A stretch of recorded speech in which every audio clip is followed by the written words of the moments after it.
हरे कृष्णा। जगतगुरु शिल प्रभुपाद महाराज की जय। जय राधा माधव कुंज विहारी। जय राधा माधव कुंज विहारी। गोपीजन वल्लभ गिरिवरधारी।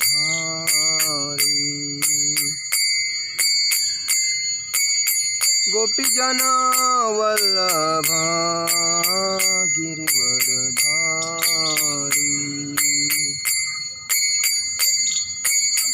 यशोदानंदन ब्रज जनरंजन। यशोदानंदन ब्रज जनरंजन। यमुना तीरावनचारी। यमुना तीरावनचारी। जय राधा माधव कुंज विहारी। जय राधा माधव कुंज विहारी।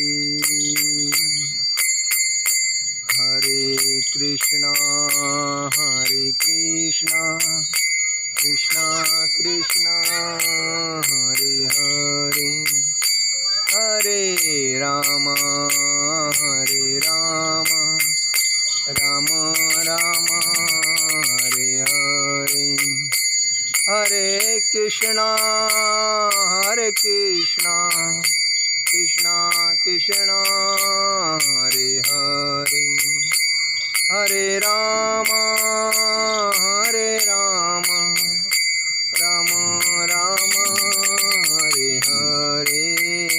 हरे कृष्णा कृष्णा कृष्णा हरे हरे। हरे राम राम राम हरे हरे। जय ओम विष्णुपाद परमहंस परिव्राजकाचार्य अष्टोत्तर शत श्री श्रीमद कृष्ण कृपा मूर्ति भक्ति अभय चरणारविंद भक्ति वेदांत स्वामी शील प्रभुपाद महाराज की जय। जय ओम विष्णुपाद परमहंस परिव्राजकाचार्य अष्टोत्तर शत श्री श्रीमद कृष्ण कृपा मूर्ति भक्ति सिद्धांत सरस्वती ठाकुर शील प्रभुपाद महाराज की जय।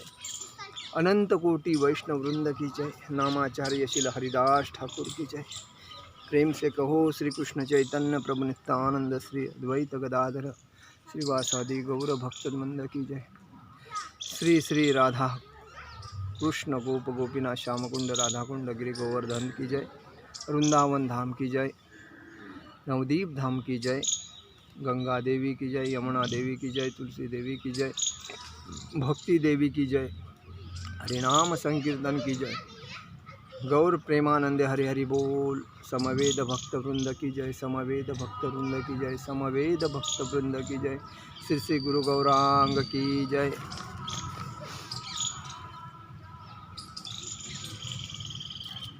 आज हम लोग 13वें अध्याय पे बात करेंगे। जो योनि जो है हर आदमी को कैसे कैसे योनि में कैसा आना मिलता है उसके बारे में। 84 लाख योनि में कैसा जन्म होता है उसके बारे में बात। कार्य कारण कर्तृत्वे हेतु प्रकृति चुरते। पुरुष सुख दुखाना भोक्तुते हेतुरुच्यते। कार्य कारण कर्तृत्वे हेतु प्रकृति चुरुच्यते। पुरुष सुख दुखाना भोक्तु हेतुरुच्यते। कार्य म्हणजे कार्य, कारण म्हणजे तथा कारण का, कर्तृत्व म्हणजे सुजन मामले में, हेतु म्हणजे कारण, प्रकृति म्हणजे प्रकृति, उच्चते म्हणजे कही जाती है, पुरुष म्हणजे जीवात्मा, सुख दुख नाम तथा दुख का भोक्तु त्वे म्हणजे भोग में, हेतु म्हणजे कारण, उच्यते म्हणजे कहा जाता है। प्रकृति समस्त भौतिक कारणों तथा कार्यों परिणामों की हेतु कही जाती है और जीव पुरुष तथा संसार में विविध सुख दुख के भोग का कारण कहा जाता है। क्या कहा है? प्रकृति समस्त भौतिक कारणों तथा कार्यों परिणामों की हेतु कही जाती है और जीव पुरुष इस संसार में विविध सुख दुख के भोग का कारण कहा जाता है। तात्पर्य, जीवों में शरीर तथा इंद्रियों की विभिन्न अभिव्यक्तियाँ प्रकृति के कारण है। कुल मिलाकर 84 लाख योनि भिन्न भिन्न योनि है और ये सब प्रकृतिजन्य है। जीव के विभिन्न इंद्रिय सुखों से ये योनियाँ मिलती है। जीव को कैसी योनि, किस प्रकार? जीव जैसा कर्म करता है, जैसा उसकी विचार सरणी रहती है, उसकी तरफ से, मतलब उस टाइप से उसको वो योनि मिलती है। जो इस प्रकार इस शरीर या उस शरीर में रहने की इच्छा करता है, जब उसे विभिन्न शरीर प्राप्त होते हैं तो वह विभिन्न प्रकार के सुख तथा दुख भोगता है। जब उसे विभिन्न शरीर प्राप्त होते हैं तो वह विभिन्न प्रकार के सुख तथा दुख भोगता है। उसके भौतिक सुख दुख उसके शरीर के कारण होते हैं, स्वयं उसके कारण नहीं। उसकी मूल अवस्था में भोग में कोई संदेह नहीं रहता, अतएव वही उसकी वास्तविक स्थिति है। वह प्रकृति पर प्रभुत्व जताने के लिए भौतिक जगत में आता है। वैकुंठ लोक में ऐसी कोई वस्तु नहीं है होती है। वैकुंठ लोक शुद्ध है, किंतु भौतिक जगत में प्रत्येक व्यक्ति विभिन्न प्रकार के शरीर सुखों को प्राप्त करने के लिए कठिन संघर्ष में रत होता है। यह कहने से बात और स्पष्ट हो जाएगी कि यह शरीर इंद्रियों का कार्य है। इंद्रियां इच्छाओं की पूर्ति का साधन है। यह शरीर तथा हेतु रूप इंद्रिया प्रकृति द्वारा प्रदत्त है और जैसा कि अगले श्लोक में स्पष्ट हुआ जाएगा कि जीव को अपनी पूर्व आकांक्षा तथा कर्म के अनुसार परिस्थितियों के वश वरदान या शाप मिलता है और जीव की इच्छाओं तथा कर्मों के अनुसार प्रकृति उसे विभिन्न स्थानों में पहुंचाती है। जीव स्वयं ऐसे स्थानों में जाने तथा मिलने वाले सुख दुख का कारण होता है। एक प्रकार का शरीर प्राप्त हो जाने पर वह प्रकृति के वश में हो जाता है, क्योंकि शरीर पदार्थ होने के कारण प्रकृति के नियमानुसार कार्य करता है। उस समय शरीर में ऐसी शक्ति नहीं कि वह उस नियम को बदल सके।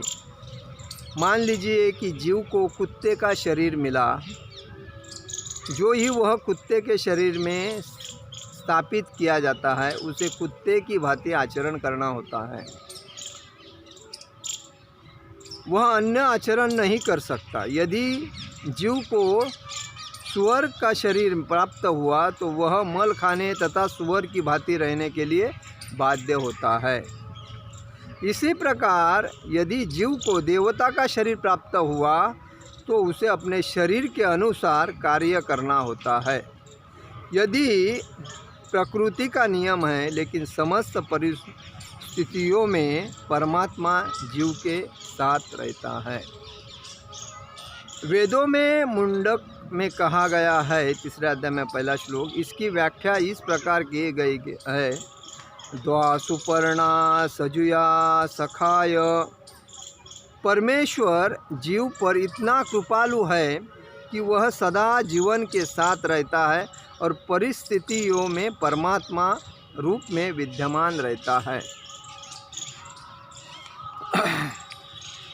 ओम अज्ञानतिमिराध्यक्ष ज्ञानजन शलाकया चक्षुरुमिलेन तस्मै श्री गुरुवे नमः। श्री चैतन्य मनोभीष्ट स्थापितेन भूतले स्वयरूप गदामहं ददाति स्वपदान्तिकम्। वंदेह श्रीगुरु श्रीयुतपदकमल श्रीगुरुवैष्णवांच श्रीरूप साग्रजात सहगण रघुनाथान्वित संजीव साद्वैत सावधूत परिजन सहित कृष्ण चैतन्य देव श्री राधा कृष्ण पादान सहगण ललित श्री विशाखान्वितांच। हे कृष्ण करुणा सिंधु दीनबंधु जगतपते गोपेश गोपिका कांत राधा कांत नमस्तुते।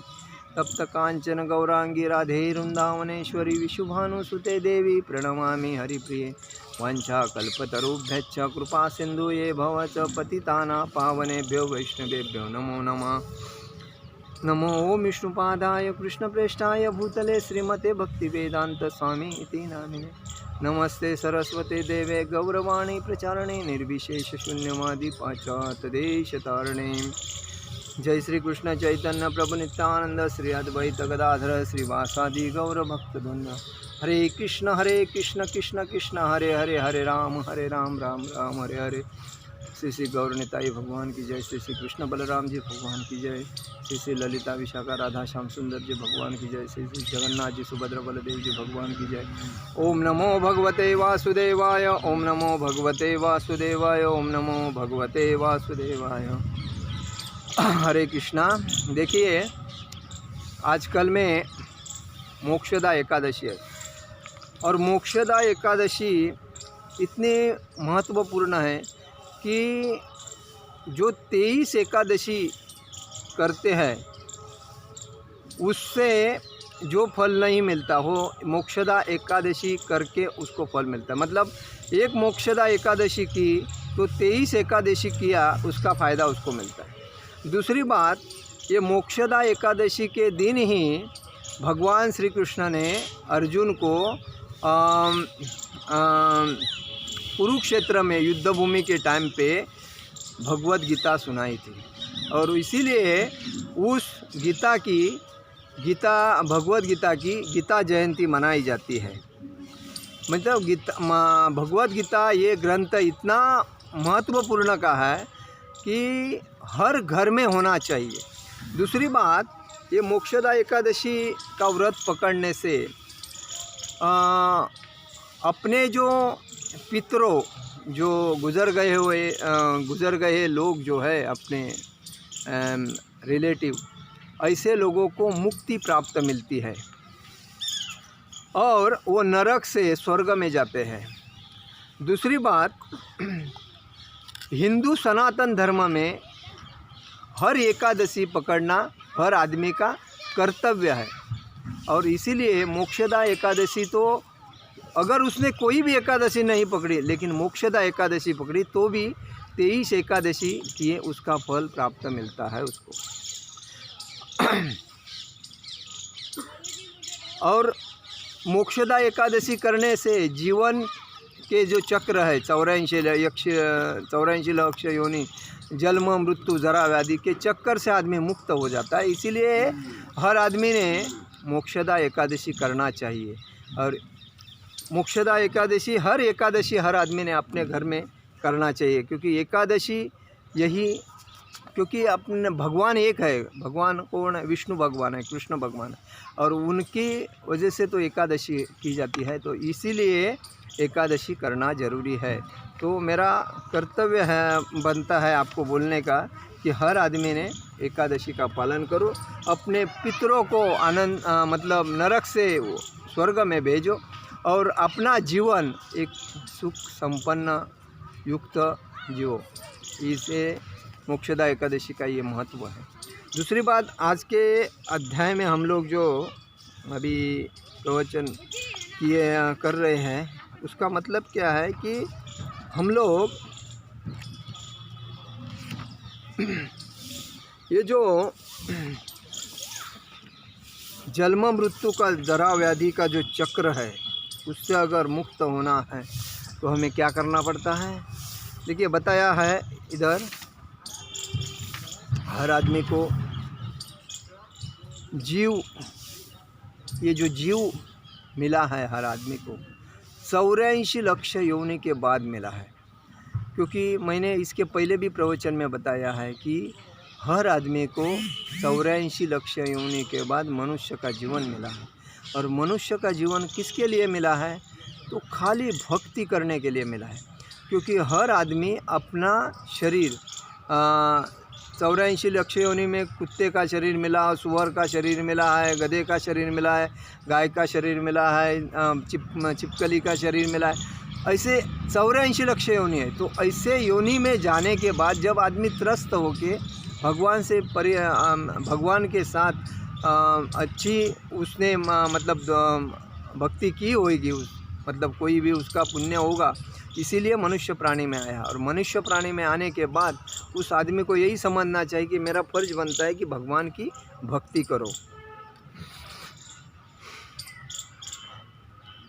इधर दिया है, देखिए, इंद्रियों का 84 लाख योनि में भिन्न भिन्न योनियों में जाना पड़ता है। उसके भौतिक सुख दुख उसके शरीर के कारण होते हैं। मतलब जो जिस योनि में था उस योनि में उसने भौतिक शरीर में जो सुख दुख भोगा है उसी के वजह से उसको योनि मिलती है। और उस योनि में जाने के बाद वो अगर पुण्य का काम करता है तो पुण्य की प्राप्ति मिलती है, और पाप का काम करता है तो पापी में जाता है, तो नरक में जाता है। तो ऐसा बात है। वैकुंठ लोक में अगर वो पुण्य किया है, 84 योनि में आया है, तो उसको मनुष्य जीवन मिला है तो वैकुंठ प्राप्त मिलता है।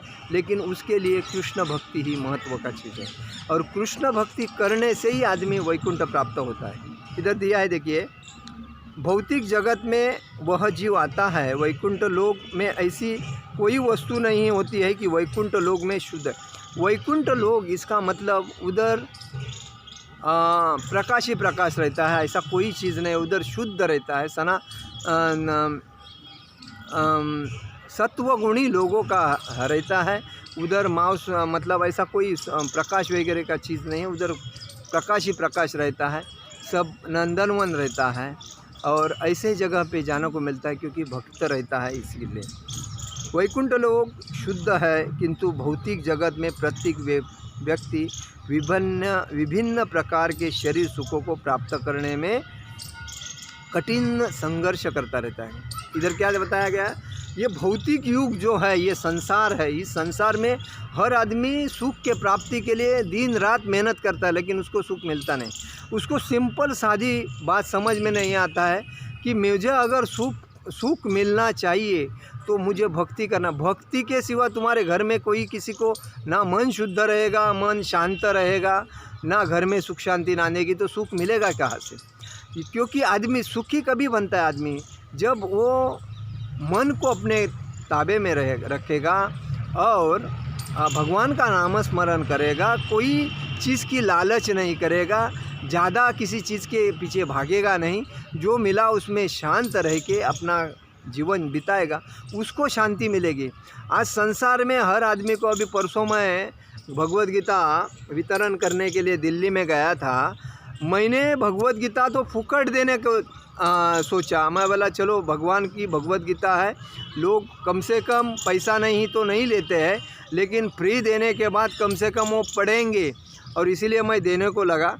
तो 2-3 आदमी ने ऐसा बोला कि प्रभु जी आपने दे के बहुत हमारे ऊपर उपकार किया, लेकिन जिसको मैं दूसरे लोगों को दे रहा था लेने के लिए टाइम नहीं उनके पास। ऐसे लोग पड़े हैं कि उनको जब अच्छा कोई चीज़ भगवान की दया से उनको मिलता है तो उनको लेने के लिए सद्बुद्धि नहीं होती। इसका कारण क्या है? क्योंकि वो माया के चक्कर में इतने पड़े कि उनको भक्ति मतलब उनको तुच्छता लगती है। और ये जो पैसा कमाना उनका एक ही धोरण रहता है, मैं पैसा कमाऊँगा तो घर लूँगा, गाड़ी लूँगा, अच्छा परिवार रहेगा, सब कुछ। लेकिन जिसके पास पैसा आया है उसको जाके पूछो कि उसकी हालत क्या है। वो बोलता है मेरे पास अगर नहीं होता, जब नहीं था तभी अच्छा था, लेकिन अभी जब से आया है तब से चारों तरफ से और टेंशन बढ़ गया है।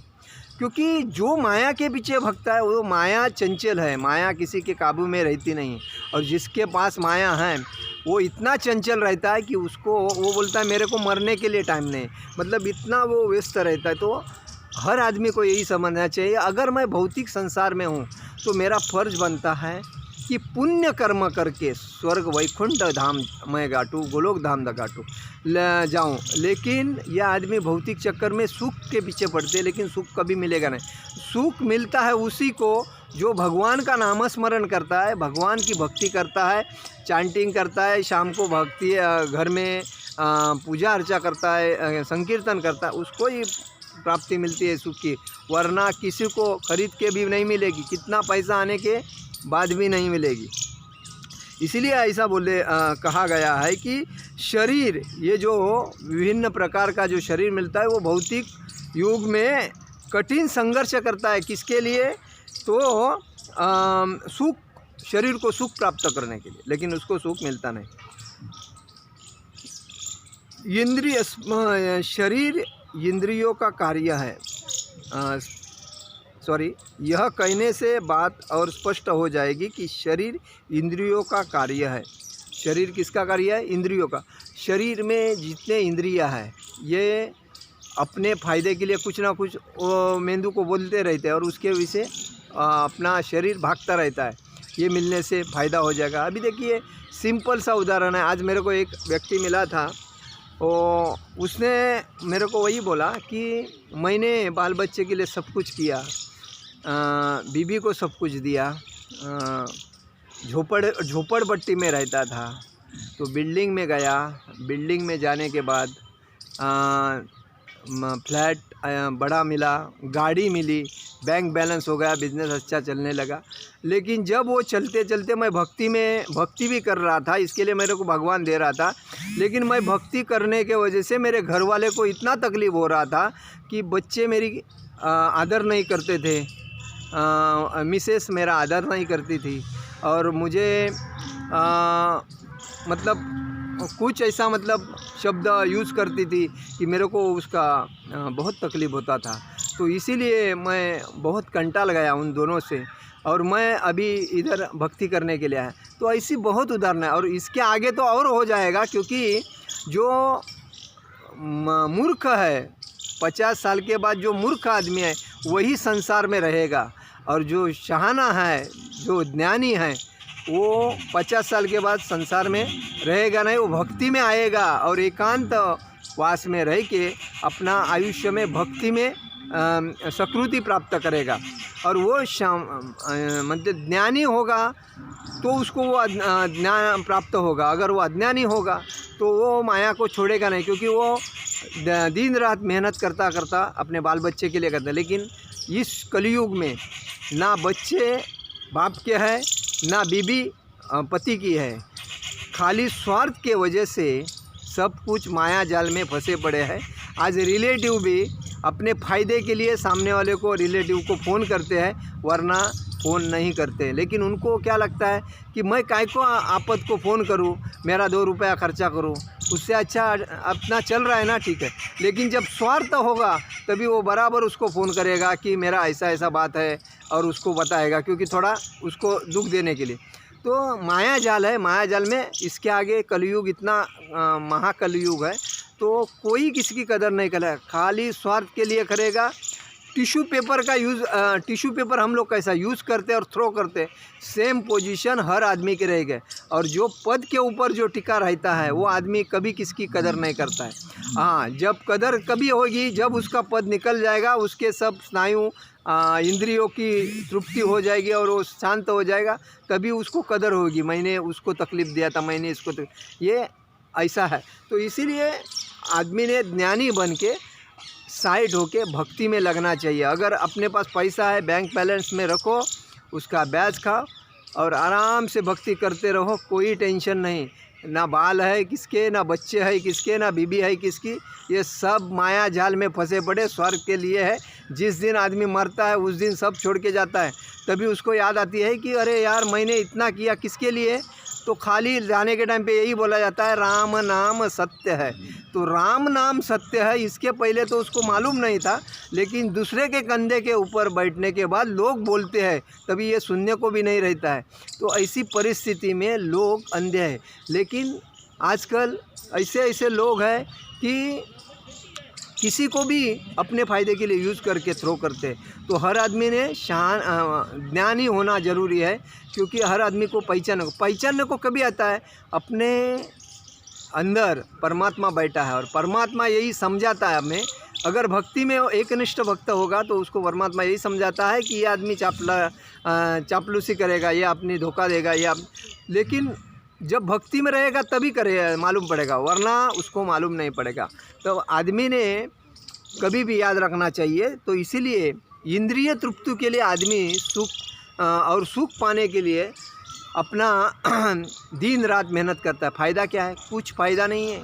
इसीलिए आदमी ने यही समझना चाहिए, भक्ति सर्वश्रेष्ठ है, भक्ति में लगो और आनंद से जीवन जीना चाहिए। शरीर इंद्रियों का कार्य, इंद्रिया इच्छाओं की पूर्ति का साधन है। देखिए इधर कहा गया है शरीर मतलब ये इंद्रिया इच्छाओं की पूर्ति का साधन है। ये जो अपनी इंद्रिया है, 24 इंद्रिया है हमारे शरीर में, ये हर टाइम कोई ना कोई, अगर देखो किसी की गाड़ी अगर अच्छी जाती है तो उसको लगता है मेरे पास वो गाड़ी आती तो कितना अच्छा लगता है, लेकिन भगवान ने उसको गाड़ी दी भी, लेकिन वो तृप्त है क्या? नहीं है। किसी की बीवी अगर सुंदर जा रही तो उसको लगता है अरे कितनी सुंदर औरत है, मेरी अगर उतनी होती तो उसको भगवान ने वही सुंदर औरत दी, फिर भी उसकी चिंता है क्या? नहीं। किसी को लगता है मेरे बैंक में कितना बैलेंस इतना पैसा होता तो मैं क्या क्या करता, भगवान ने उसको उतना पैसा दिया फिर भी शांति है नहीं। तो ये चंचल मन है, कभी भी शांत नहीं रहेगा। शांत कभी रहेगा? जब आत्मा निकल जाता है और बॉडी बनता है तभी वो शांत रहता है, वरना सब समाप्त हो, तभी उसका सब समाप्त होता है तभी, वरना वो दिन रात ये ईद भर पेट के लिए बोलते हैं, दिन रात मेहनत करता है, अपने को पद मिलना चाहिए, इसके किसके लाचारी करता है, मतलब मतलब हाजी करते बोलते ना, अपने एक पद टिकाने के लिए या पद मिलने के लिए दिन रात मेहनत करते हैं। और ये मायाजाल में वो अपने शरीर की हालत करके क्यों लेते हैं? क्योंकि शरीर ये उनको मालूम नहीं पड़ता है, जो भगवान ने ये अनमोल शरीर दिया है उसको कैसा यूज़ करना है। ऐसी परिस्थिति में है। जीव को अपनी पूर्व आकांक्षा तथा कर्म के अनुसार परिस्थिति के वश में वरदान का शाप मिलता है। कभी भी जो इस संसार में आदमी आया है उसको अपने कर्तव्य के अनुसार उसको शाप मिलता है। वो पुण्य करता है या पाप करता है। अगर वो पुण्य किया है तो पुण्य कर्म में जाता है। तो इधर बताया देखिए, उसको कर्म के अनुसार मतलब उसके काम के अनुसार उसको वरदान मिलता है। जीव की इच्छाओं तथा कर्मों के अनुसार प्रकृति उसे विभिन्न स्थानों में पहुंचाती।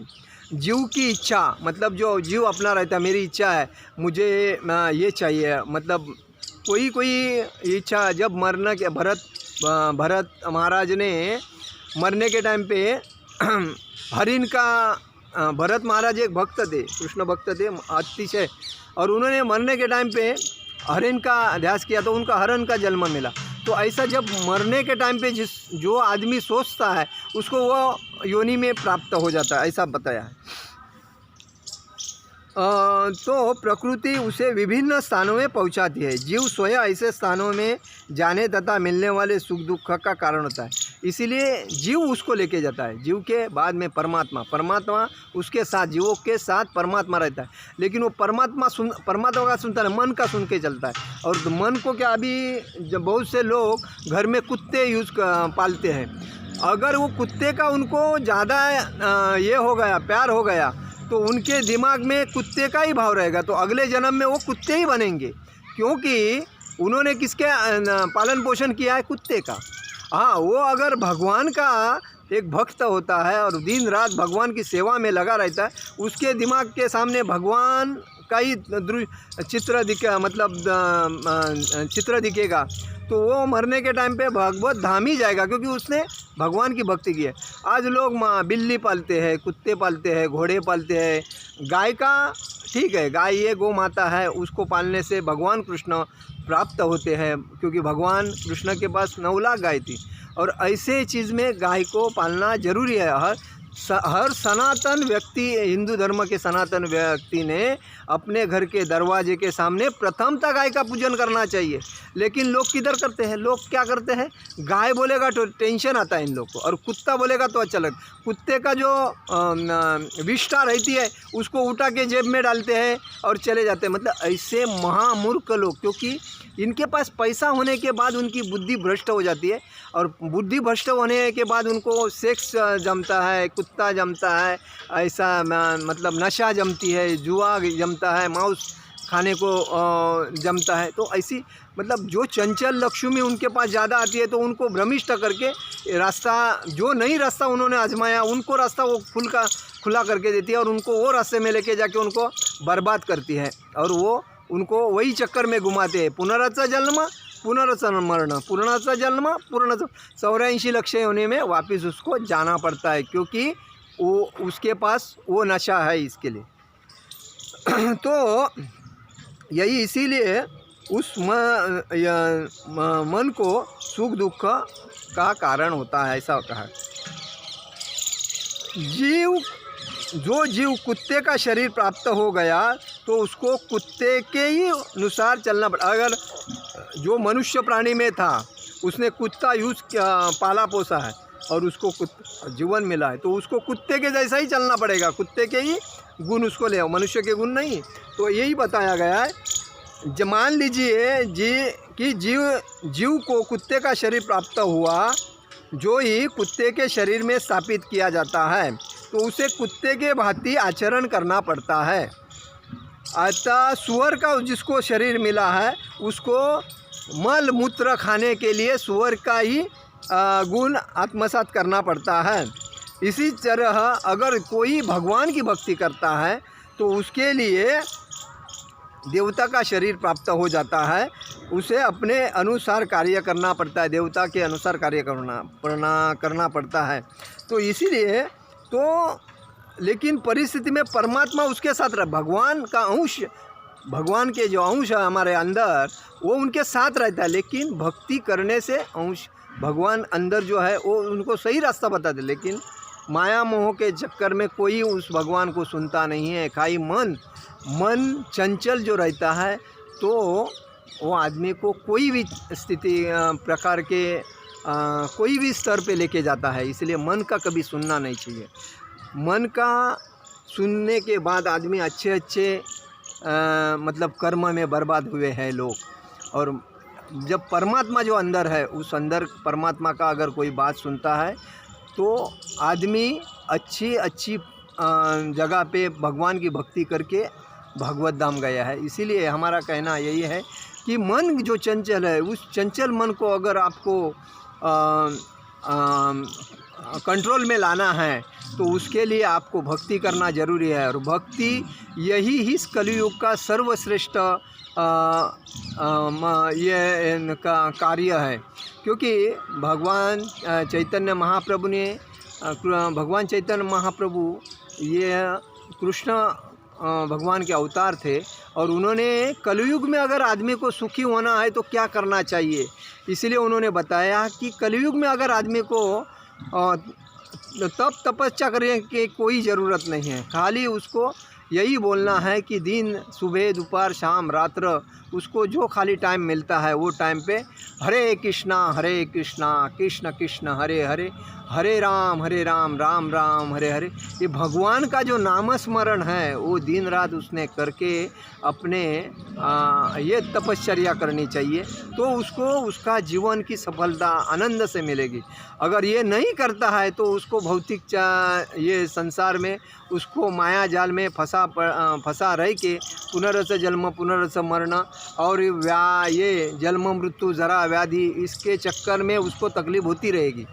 तो पहले टाइम पे कोई भी आदमी घर में होम हवन करता था, तपस्या करते थे, लेकिन कलयुग में एक अच्छा है कि हमें तपस्या या संकीर्तन, तपस्या का मतलब है संकीर्तन मतलब घर में शाम के टाइम पे सुबह के टाइम पे ऐसा कीर्तन होना चाहिए, हरे कृष्णा कृष्णा कृष्णा हरे हरे, हरे राम राम राम हरे। तो उस घर में सुख शांति नांदेगी, क्योंकि घर के चारों तरफ भगवान का नामस्मरण रहेगा और अपना जो विचार रहेंगे वो निगेटिविटी आएगी नहीं घर में, और सब निगेटिविटी बाहर निकल जाएगी और पॉजिटिविटी घर में रहेगी, तो मन प्रसन्न रहेगा। और मन प्रसन्न रहने से आदमी का आरोग्य प्रसन्न रहेगा, और आरोग्य प्रसन्न रहने से आदमी को अच्छे अच्छे विचार सोचेंगे, अच्छी अच्छी काम हो जाएंगी और घर में प्रसन्नता होगी। लक्ष्मी तो भगवान की दासी है, तो आप समझ सकते हैं। तो भगवान का नामस्मरण जिधर रहता है उधर लक्ष्मी तो आना ही आना है। तो इसके लिए हमें क्या करना है, तो इस कलयुग में महामंत्र जप करना है, हरे कृष्णा कृष्ण कृष्ण हरे हरे, हरे राम राम राम हरे हरे, हरे कृष्ण कृष्ण कृष्ण हरे हरे, हरे राम राम राम हरे। चांटिंग करते रहना चाहिए। जप माला लेना है, उसमें माला डाल के चांटिंग करना है और अपने मन को प्रसन्न करना है। यही मैं बोलूँगा कि 84 लक्ष योनि में घूमने से बेटर है कि हरिनाम संकीर्तन करते रहो, मन प्रसन्न करो, आत्मा शुद्ध करो और भगवत धाम जाओ, अपने जीवन का आनंद पाओ। हरे कृष्णा कृष्ण कृष्ण हरे हरे, हरे राम राम राम हरे हरे। जगत गुरु श्रील प्रभुपाद महाराज की जय। परम पूज्य लोकनाथ स्वामी महाराज की जय। पिता गौर प्रेमानंदे हरि हरि बोल।